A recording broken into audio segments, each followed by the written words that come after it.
Hey guys, welcome to Shangri-La, a legendary mountain town on the edge of the Tibetan plateau, surrounded by epic landscapes and rich culture. In this video we will show you around its beautiful ancient city, as well as take you to a few must-see locations outside of town.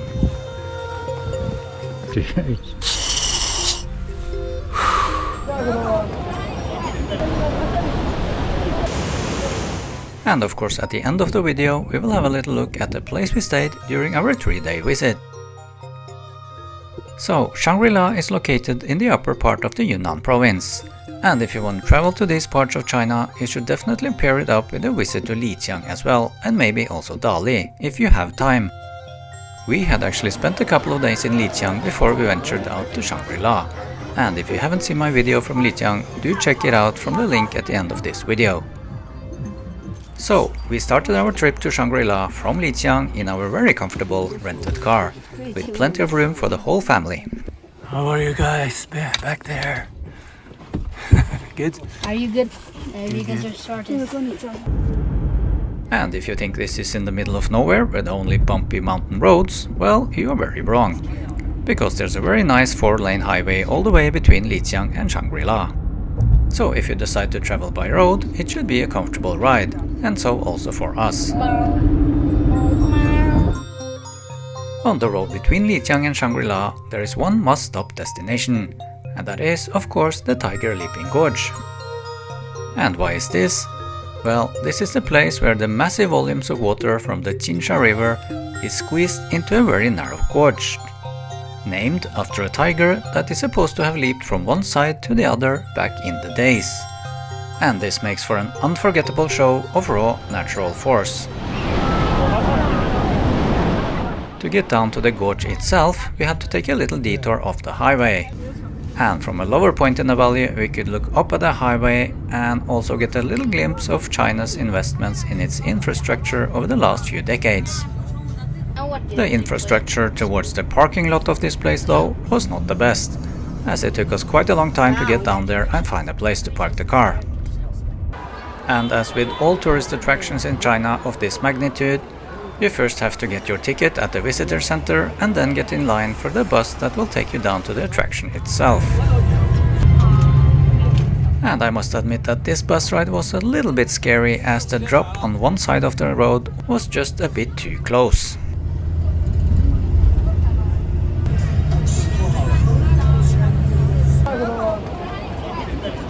And if you have some business to take care of after arriving at the main deck here, why not do it in this little high-tech room? But for us, we still had quite a few stairs to conquer before getting down to the gorge itself. But no worries, for 70 kwai, 3 of these disco-lit escalators will take you all the way down to the river. And although I've seen many waterfalls and rivers in my life, I must admit I don't think I've ever seen the sheer raw power of the water being squeezed through this narrow gorge.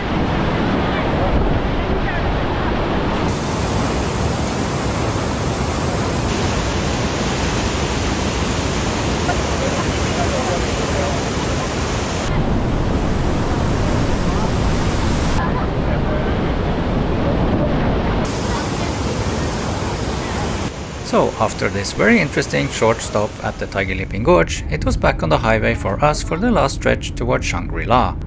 And just as we entered the city, the altitude showed about 3,300 meters above sea level.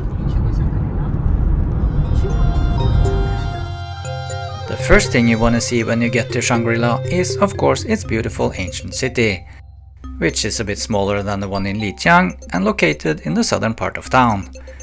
And the first thing you notice is its beautiful north gate.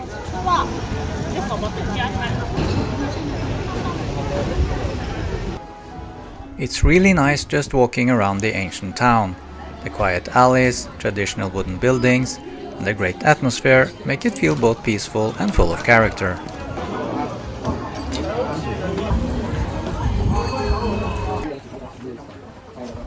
And if you think it's a little bit quiet during daytime, just come back at night. Then it will be packed with people and full of life. This is also the time when both visitors and locals gather in the center to perform the traditional Tibetan circle dance.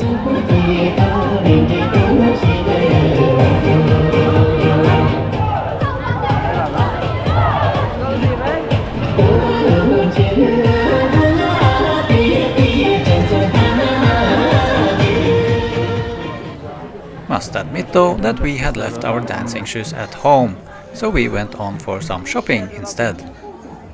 And the ancient city certainly has some really interesting stuff to bring back home.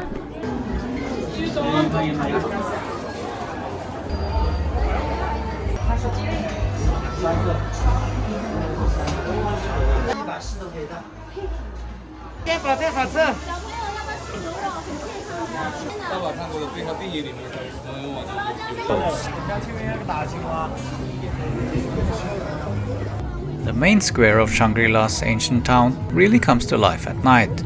Up on the hill you can see the beautifully lit temples and the giant golden prayer wheel, one of the largest in the world. This is a very popular place both for locals and tourists, and many gather here every evening to dance, socialize and enjoy the view. We actually had planned to go up to the temples, but the line was incredibly long, so instead we stayed down here and soaked up the atmosphere with some more dancing.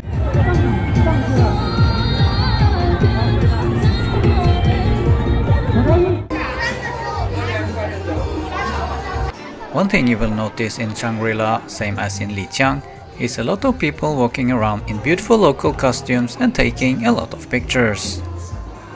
This is actually a big business here as well, and around town you will find several shops like this where you can buy a package that includes rental of a beautiful costume as well as a makeup session.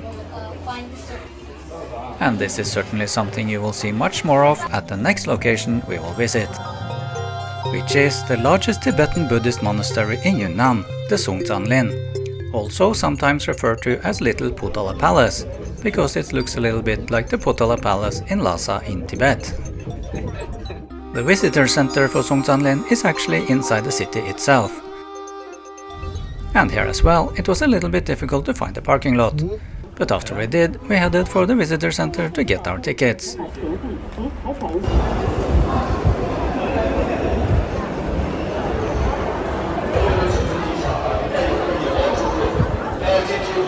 And here we also met these three nice Chinese ladies who told us a little bit about how this costume rental service works.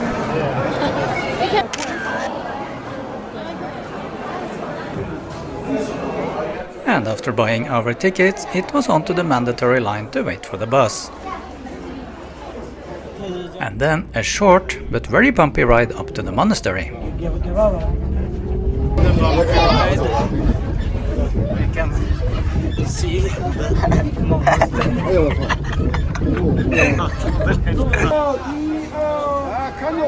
The base of the monastery is of course a very popular photo spot, but to get up to the temple itself you have to climb some steps.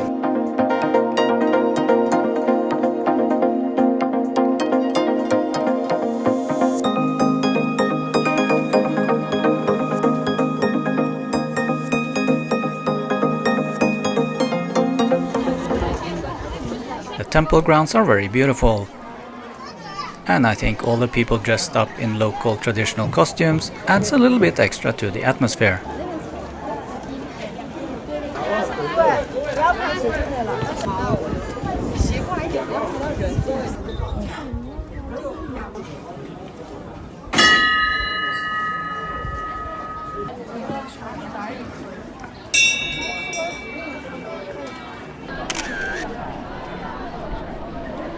You can of course also visit the inside of the monastery's beautiful prayer halls.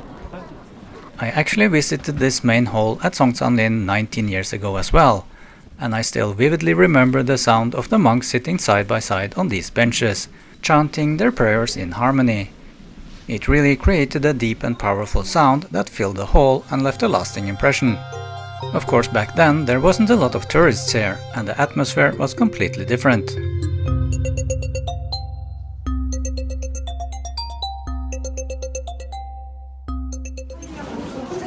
Today though, as with most of China's popular tourist attractions, it's quite crowded.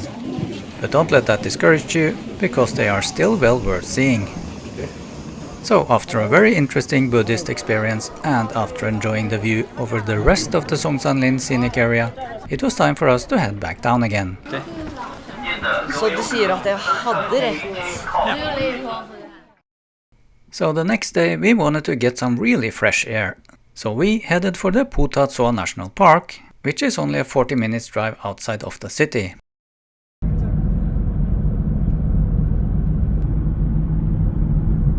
And unlike several other places we visited, Potatso National Park had plenty of parking, so finding a spot was no problem at all.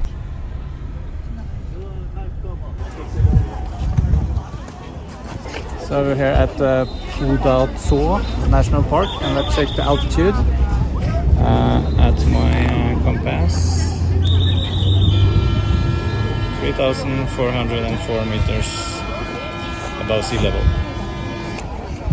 The design of the welcome center at Potatso was very nice and well in line with the outdoor feeling.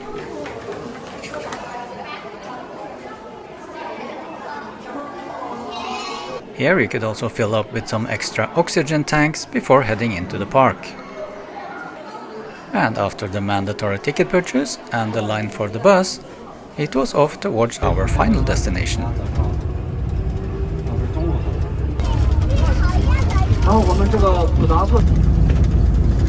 The altitude reached almost 3,600 meters above sea level before we reached our final destination, which was located a bit up in the valley and called Shudu Lake. When we arrived here, we could choose between renting a bike, a motorized vehicle, or just walk with a guide in towards the lake, and we chose to walk with the guide. He told us a little bit about the area, but as my Chinese is a little bit rusty, I must admit I didn't get a lot of it.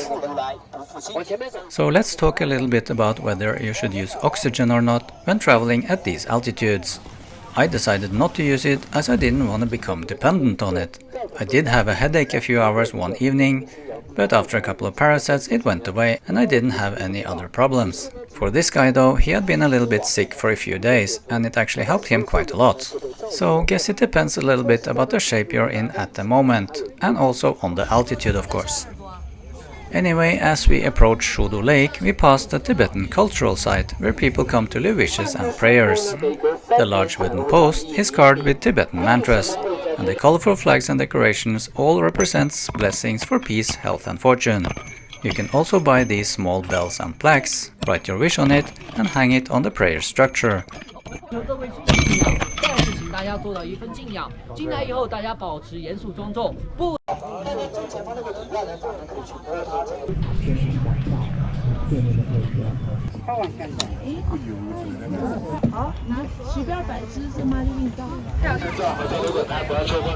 When we reached the lake, we could choose between going on the boat across it or just walking around it, and we chose to walk. And I think that was the right choice, despite the weather. It's raining in Potatso National Park.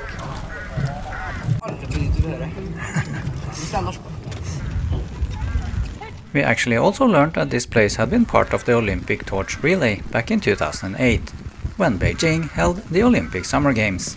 De ikke redde for mennesker, så når de får mat. So I'm just walking a little bit off path now, and seriously this could be in a quite normal forest in Norway actually, except for the altitude of course. Yeah, even smells the same. Very nice. Yeah, some shit here. Is this? Okay, I will check this later. Is it beer or is it probably something else? Maybe beer. Colin needs some O2. No, it's not O2. Is it only O? H2. Feels better. Yes. Yeah, this you don't need in the Norwegian forests.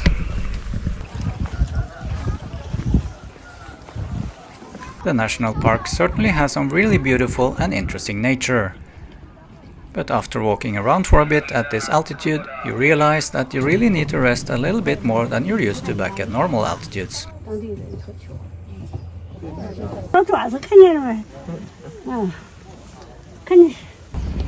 There's no need to walk all around this lake because at the other end there's another bus station that will take us all the way back again.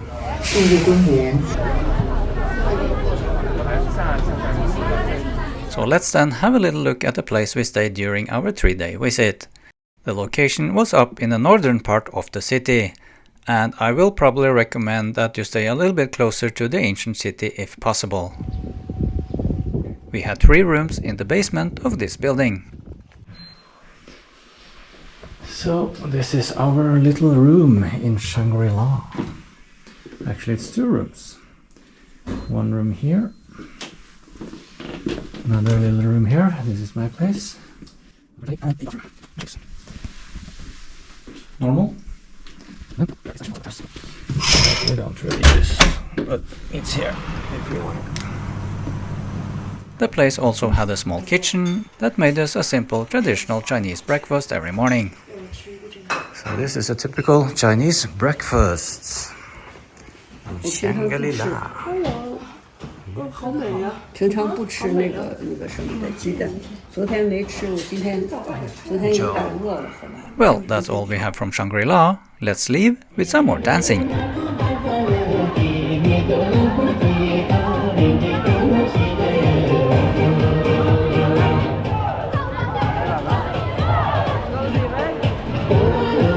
Yeah.